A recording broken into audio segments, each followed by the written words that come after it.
Hello, and welcome to A Week in Trucks in association with Daf Trucks. This week, we pull some pallets, I wear a Christmas jumper, and we find out how you transport classic cars.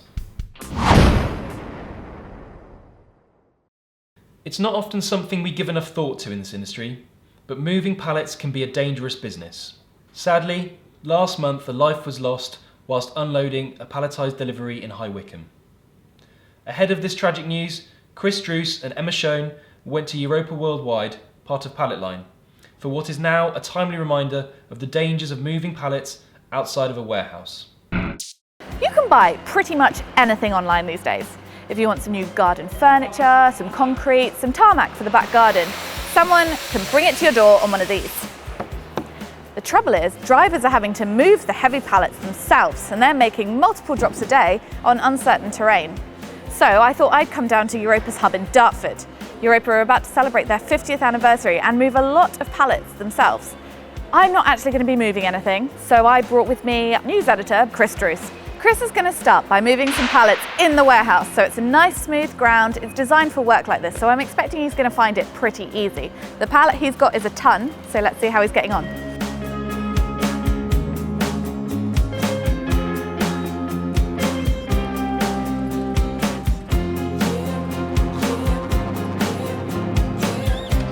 As we suspected, that was pretty easy going, so now we're going to move it out into more of a real world situation.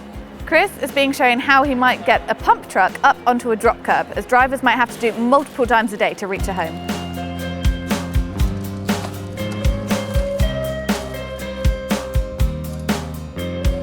Now let's take a look at Chris trying to move the pallet on a rougher road surface.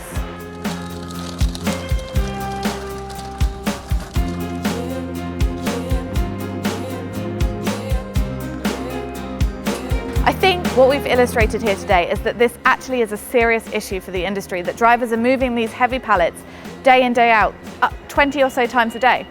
Let's go catch up with Europa boss Andrew Baxter and see what he thinks. This is definitely an issue for drivers. It's definitely been an issue within our organisation. It's not easy for drivers to pull around very heavy pallets, as it's been described as over 750 kilos, and it's certainly, there are health and safety issues there. I believe what we need is a more industry-led approach, or potentially more HSE-led approach that sort of drives in change throughout the industry on those very heavy pallets, and make sure that they are handled in a way that drivers do so in a safe way and doesn't disadvantage any particular network. Thanks very much, Andrew. Loading a car transporter is a real skill, and the stakes are so much higher when it involves moving classic cars. We caught up with specialist haulier CMG to find out how it's done. Driver Ian Dance has the difficult job of loading a clutch of classic cars into his draw-by unit after a classic car show at the NEC in Birmingham, and must take special care to ensure no damage is caused as they are loaded. The Mercedes E-Class, Jaguar E-Type, Ford Sierra Cosworth and Bentley must all be meticulously inspected before he moves them, and it takes nearly 3 hours to load the 4 cars for the short 1-hour drive to Northampton, where it takes just 30 minutes to get them off again.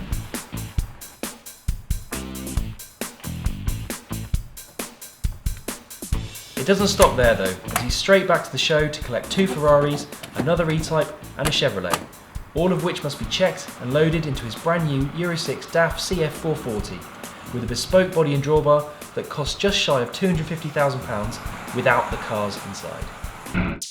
Next up, I've been on a special Christmas mission to help guide an important delivery to its final festive destination. I'm here in Dover, eagerly awaiting the arrival of that ship just there. It's got some very special cargo on board, and we're going to take it to a very special place for a very special lady. When it finally docked in Dover, we caught up with the driver to find out what Father Christmas was bringing us and where we'd be taking it. We've met up with the truck. I now know that we're going to Windsor. What I don't know is what's inside and who we're taking it to. So let's find out what's in there. Wow, a Christmas tree. That's huge. So we'd be delivering the Queen's Christmas tree. If only I'd dressed more appropriately.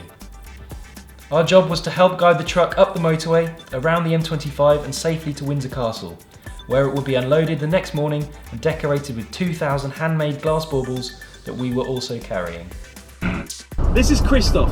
He's the owner of a firm called Hoffmann's, who are based in Coburg in Germany. He's delivering the tree for us, and he's overnighted in Belgium, and now we're on our way to Windsor.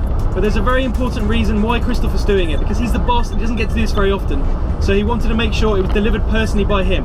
So why are we doing it, Christoph?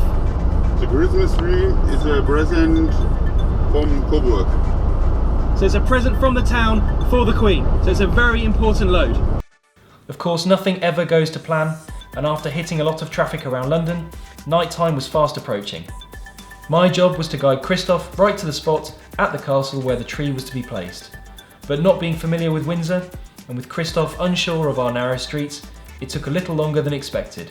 Sorry, Your Majesty. So we finally made our way to Windsor. The M25 was a nightmare, so was the M4. It's been a bit of a journey, but we've made it. The truck's here. All we've got to do now is unload, and the Queen can have her Christmas tree.